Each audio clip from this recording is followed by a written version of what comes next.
Hello student, good morning. आज हम लोग फिर एक बार ऑनलाइन माध्यम से बीए पार्ट 1 ऑनर्स के क्लास के लिए जुड़े।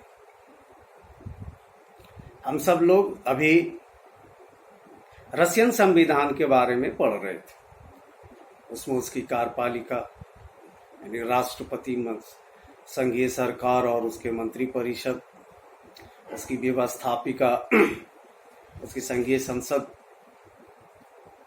ड्यूमा और प्रतिनिधि सभा के बारे में पढ़े और न्यायपालिका के बारे में हम लोगों ने जानने की कोशिश की। और साथ में हम लोग पॉलिटिकल पार्टी यानी राजनीतिक दल, पार्टी सिस्टम यानी दलीय व्यवस्था, प्रेशर ग्रुप यानी दबाव समूह के बारे में हम लोगों ने जानकारी हासिल करने की कोशिश की। आज हम लोग सिलेबस के हिसाब से स्विट्जरलैंड के बारे में हम लोग आज पढ़े। तो स्विट्जरलैंड में हम लोग उसकी कार्यपालिका का जिक्र आज हम लोग करेंगे। Federal government of Switzerland, Switzerland का संघीय सरकार।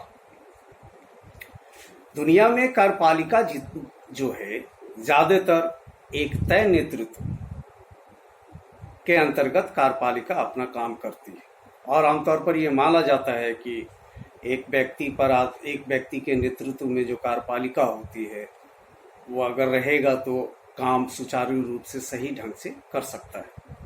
लेकिन ठीक इसके उलट स्विट्जरलैंड का संविधान, स्विस संविधान में एक सदस्य या एक व्यक्ति के नेतृत्व वाली कार्यपालिका का गठन ना करके एक 7 सदस्यों वाली परिषद के रूप में कार्यपालिका का गठन करती है। इसी आधार पर कई लोग कहते हैं का इसीलिए कि ये स्विट्जरलैंड का संविधान जो अद्वितीय है, अनोखा है, वगैरह वगैरह उपमा उनको दिए जाते हैं। तो आज हम लोग पढ़ते हैं स्विट्जरलैंड का संघीय सरकार।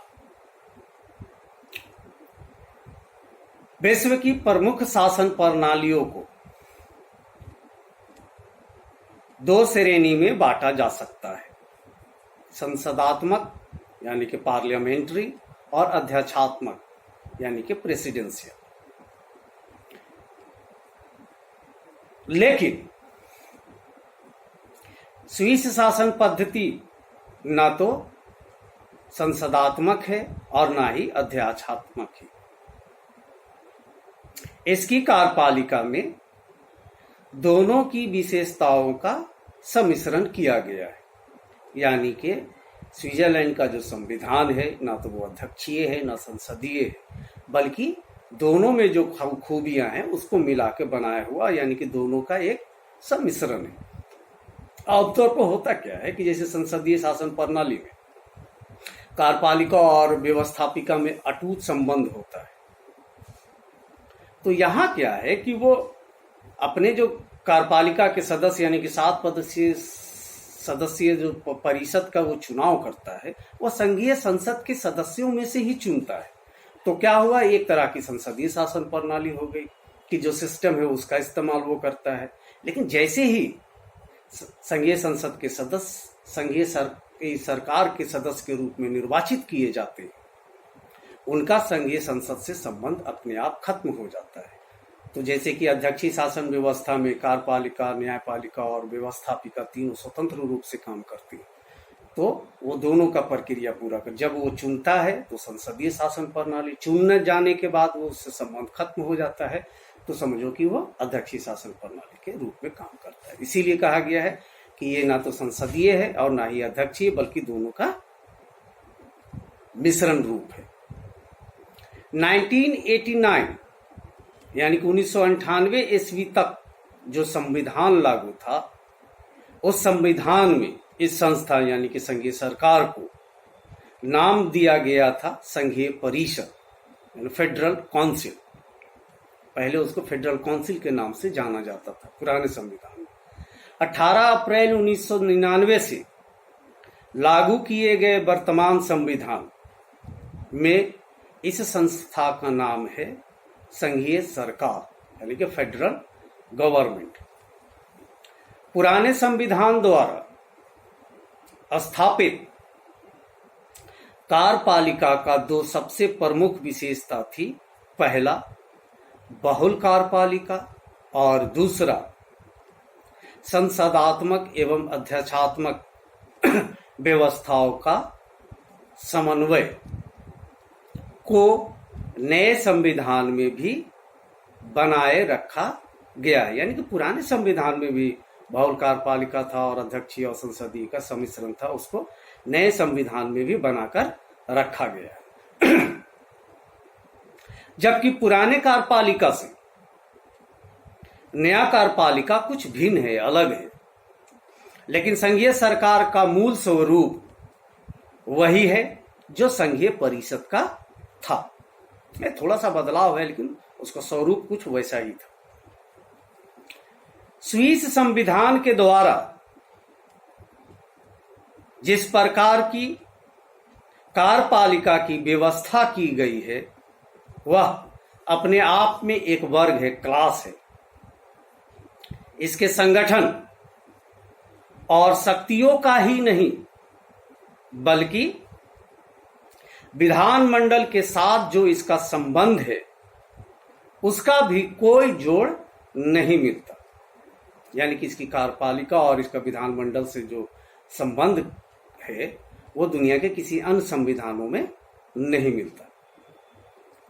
आम धारणा यह है कि एक तय नेतृत्व के अंदर ही कार्यपालिका शासन संचालन का काम सही ढंग से कर सकती है। यह आम धारणा है कि तय नेतृत्व के अंदर ही शासन प्रणाली, कार्यपालिका जो है शासन प्रणाली का काम सही ढंग से कर सकती है।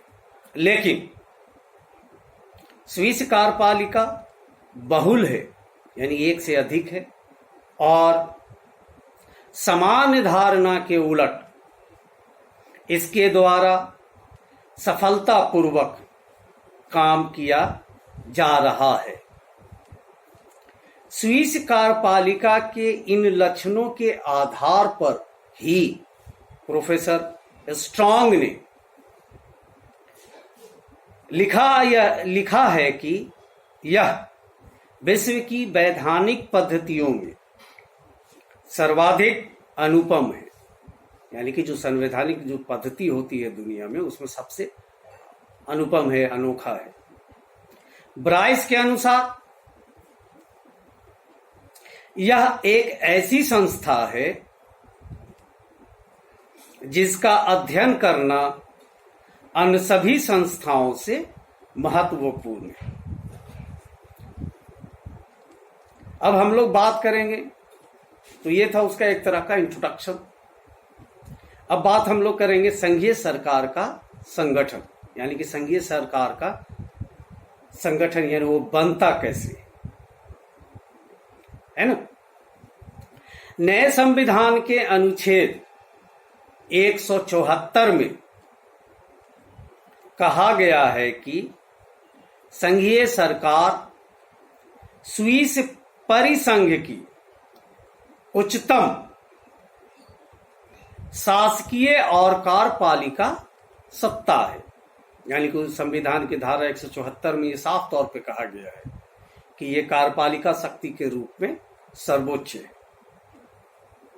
और अनुच्छेद 175 में के अनुसार संघीय सरकार में 7 सदस्य होंगे। यानी कि 175 जो आर्टिकल है उसका, उसमें कहा गया है कि संघीय परिषद में 7 लोग होंगे। संघीय सरकार के इन 7 सदस्यों का निर्वाचन संघीय संसद के दोनों सदनों की संयुक्त बैठक में किया जाएगा या किया जाता है।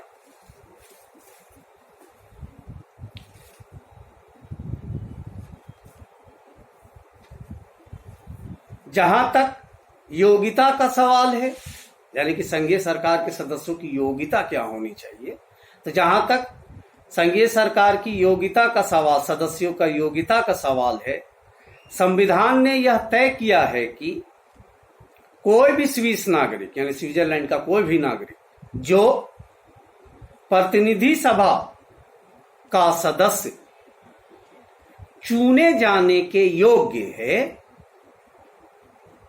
संघीय सरकार का सदस्य चुना जा सकता है। यानी कि कोई खास योग्यता नहीं रखी गई, उसमें सिर्फ इतना ही कहा गया है कि हर वो आदमी जो प्रतिनिधि सभा का सदस्य चुने जाने का योग्य है वह संघीय सरकार का सदस्य भी हो सकता है। परंपरा के अनुसार स्विट्जरलैंड के प्रमुख कैंटनों, कैंटन कहते हैं वहां के राज्यों, जैसे हमारे यहाँ पुराने जमाने में राज्यों को प्रांत कहा जाता था, तो उसी तरह से स्विट्जरलैंड में राज्यों को कैंटन कहा जाता है। तो प्रमुख कैंटनों बर्न, ज्यूरिच, बाउड का संघीय सरकार में हमेशा ही प्रतिनिधित्व रहता है। ऐसे संघीय सरकार में 4 जर्मन भाषा भाषी, 2 फ्रेंच भाषा भाषी तथा 1 इटालियन भाषा भाषी होता है। यानी कि संघीय सरकार में जो 7 सदस्य होते हैं उसमें 4 वैसे लोगों को शामिल किया जाता है जो जर्मन भाषा जानते हो, 2 वैसे लोगों को शामिल किया जाता है जो फ्रेंच भाषा जानते हो, और 1 वैसे सदस्यों का निर्वाचन किया जाता है जो कि इटालियन भाषा जानते हो। इसके अलावा संघीय सरकार में सभी दलों को प्रतिनिधित्व प्रदान किया जाता है। हमारे यहाँ की तरह नहीं है कि किसी एक पार्टी की सरकार बने तो सारे मंत्री परिषद या मंत्री उसी सरकार पार्टी के सदस्य होते हैं। यहाँ तमाम राजनीतिक दलों के सदस्यों को उसमें शामिल किया जाता है। आमतौर पर संघीय सरकार के सदस्य संघीय संसद में से ही निर्वाचित किए जाते हैं। इसका जिक्र हम लोगों ने पहले भी किया है कि संघीय संसद के सदस्यों में से ही निर्वाचित किए जाते हैं, लेकिन निर्वाचित होते ही वे संघीय संसद से त्याग पत्र दे देते हैं। तो ये था उसका संगठन। अब हम लोग बात करते हैं इसका टर्म की, कार्यकाल, टेन्योर का। संघीय सरकार का कार्यकाल 4 वर्ष तय किया गया है, लेकिन इसके साथ ही यह प्रतिनिधि सभा के कार्यकाल पर निर्भर करता है। यानी कि बीच में अगर प्रतिनिधि सभा भंग हो गया तो संघीय सरकार भी खत्म हो जाती है। अगर समय से पहले संघीय संसद भंग हो जाए तो नए चुनाव के बाद संसद के दोनों सदन अपने संयुक्त बैठक या अधिवेशन में नई संघीय सरकार को चुनते हैं। मृत्यु, त्यागपत्र या अन्य कारणों से समय से पहले संघीय सरकार का कोई सदस्य का स्थान खाली हो जाए तो संघीय संसद अपने अधिवेशन में शेष अवधि यानी कि बाकी बचे हुए समय के लिए नए व्यक्ति का चुनाव करती है। संघीय सरकार के सदस्यों के दोबारा चुनाव पर कोई प्रतिबंध नहीं है। लेकिन एक चीज आपको हम बता देते हैं कि संघीय सरकार के सदस्यों के दोबारा चुनाव पर तो कोई प्रतिबंध वाकई में, लेकिन उनको दोबारा निर्वाचन होने पर भी कोई रोक नहीं, सिर्फ लगातार नहीं चुनने की प्रतिबंध है। अब हम लोग बात करते हैं वेतन, विशेषाधिकार और उन्मुक्तियां का। संघीय सरकार के सदस्यों का वेतन संघीय संसद के द्वारा तय किया जाता है। संघीय सरकार के सदस्यों को वेतन अन्य देशों के मंत्रियों से बहुत ही कम है। अगर वे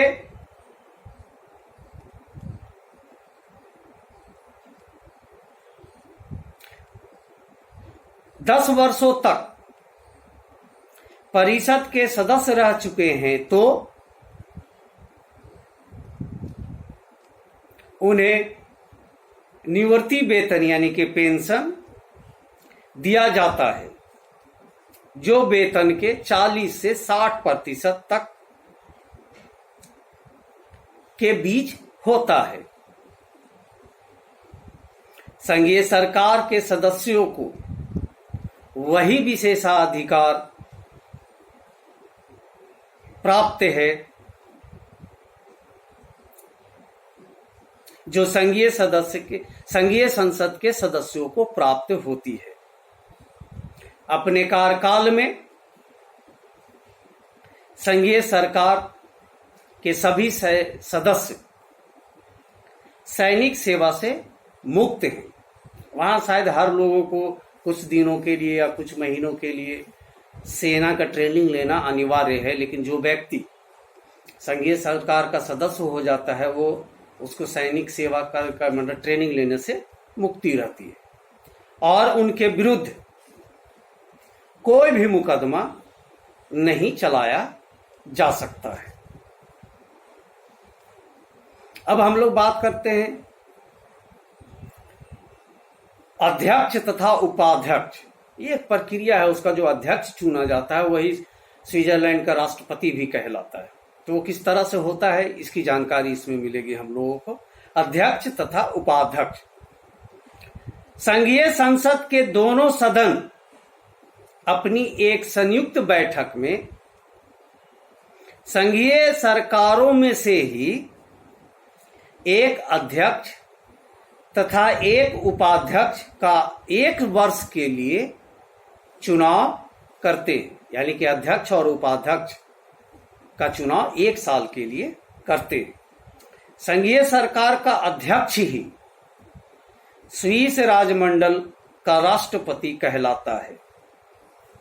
वह लगातार 2 वर्षों के लिए अध्यक्ष नहीं चुना जा सकता। हालांकि वह 1 से अधिक बार अध्यक्ष चुना जा सकता है।